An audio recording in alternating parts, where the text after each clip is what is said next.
What's going on, my fellow Jedi and Padawans? Welcome back to another Jedi gaming video. Thank you guys so much for coming back to the channel, and if you guys are new, welcome. I want to say thank you for the support. Been nuts, so thank you guys so much for that. Now we have finally got the new raid exotic to drop from the Vow of the Disciple, the Collective Obligation. Now this right here is a pulse rifle in our energy slot that is Void Burn. It is a very interesting pulse rifle, especially for exotics. Our last raid exotic that was a pulse rifle was way back in D1 when Outbreak Prime came from Wrath of the Machine back in the day. So we can compare it to that slightly, but it definitely plays super hard into the Void 3.0 world right now with the changes that just recently came out. So for me, I got it to drop on my 10th lootable run from Rulk, because that is where this exotic comes from. The final boss, it drops from that chest. And then when you look through the sights, it is quite ugly. That big loop in front of you, it's hard to see. So I did directly go to the Eververse and buy the ornament for it. I know it's probably going to come out for Bright Dust at some point, but got it immediately because it cleans it up real nice, and that takes it way better than it actually is. So we're gonna go over a nice little deep dive review into this weapon here, go over its perks, go over a little build that I have with my Warlock for it, because it definitely, like I said, plays hard into Void, and then I'm gonna give it a little rating at the end, especially comparing it to other exotics and raid exotics. So this weapon has two exotic perks to it that is super nice. It's intrinsic one and then one that's actually part of the weapon. So first off, we have Void Leech. This weapon leeches void debuffs when damaging targets that are suppressed, weakened, or volatile.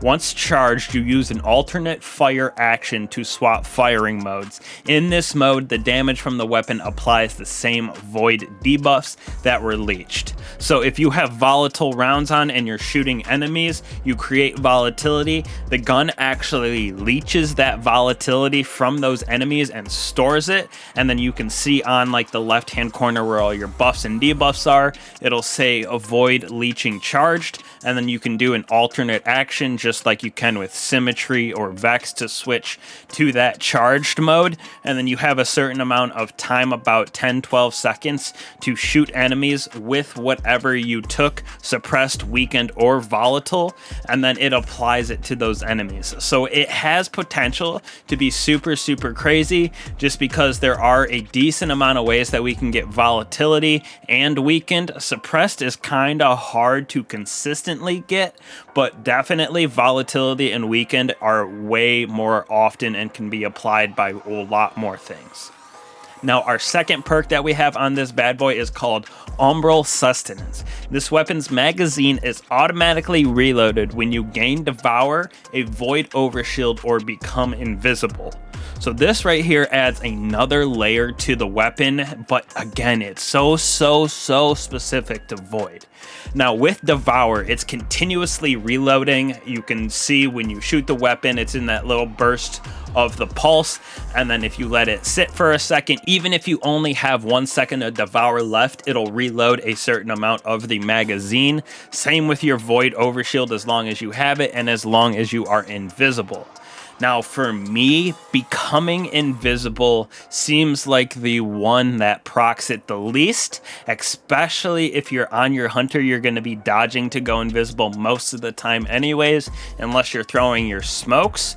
But even at that point, it just becomes another way to reload. But the Void Overshield, being able with your Titan to throw down your barricade and have that Void Overshield proc continuously right there because of your aspect, then you can continuously shoot this weapon without having to reload it because you're continuously getting that Overshield. And then same with Devour, playing on your Warlock, you can use your Rifts and abilities having a super high recovery and discipline. That's what I did for my build. So you're basically always having Devour procced, which just always reloads your weapon for you, which that is a super nice aspect to it. Some of the issues that I do have with this weapon though is it's hard to tell tell which one of the void debuffs that you actually have leeched. So you kind of got to keep track in your head if it's volatile, weakened, or suppressed that you're applying to enemies, because it can be applied in different ways. Like volatile can be used more for ad clear, but if you have that void leech charged with weakened, you can apply that to a boss when you get to him, because you can hold that charge for quite some time on the weapon before having to shoot it. So if there was something saying it was weakened, suppressed, or volatile leech charge, that would be kind of nice. But also it's just kind of a normal pulse rifle if you don't have any of these other buffs applied at the moment. Plus volatility is everywhere on weapons, so volatile we can get on all of our void weapons, not just this one, but it is kind of nice to charge it. So without the weakened and suppressed, it's basically just a normal pulse rifle, except for that automatic reload. My last negative about this weapon is just that it is so specific to the void subclasses, and more tailored, in my personal opinion, towards the warlock and the titan. Even though the hunter can become invisible quite often, I just feel like it definitely plays better for the devour and the void overshield with the warlock and titan. So you have to be very specific with this weapon to get all of the moving parts going on it, which just makes it a little bit more challenging than like Outbreak is perfect. You just do damage and you get those nanites to proc to do a little bit of extra like DPS on bosses. Super simple, but it's a great exotic. This has a lot of moving parts to it, but when you get all of them to work, it does slap really hard, and it's super nice, like I said, to save that charge and apply it to other enemies farther down a strike, farther in the raid, something like that, especially if you're saving that weakened debuff for a boss or a champion. That is super cool. And the automatic reload, like I said, with this build that I have here on my warlock, you have devour basically all the time because you have infinite grenades and rifts with 100 recovery and 100 discipline. With applying some of these aspects and fragments together with elemental wells, I'm just getting grenades back instantly, so I pretty much always have devour procced, letting me reload this weapon all the time, which is super nice.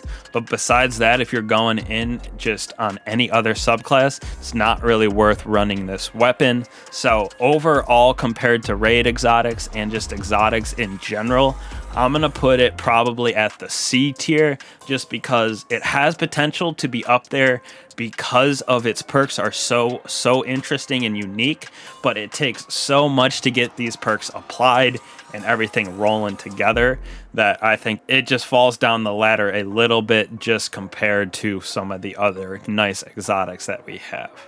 So you guys got to let me know what you think of this thing if you guys have got it.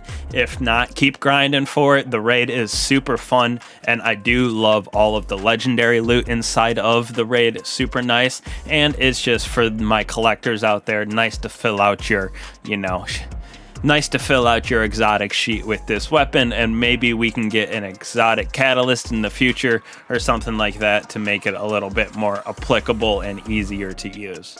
So hopefully this helped you guys out. Nice little detailed in-depth description and overview of this weapon. So thank you guys again. I'll catch you guys in the next one. Peace.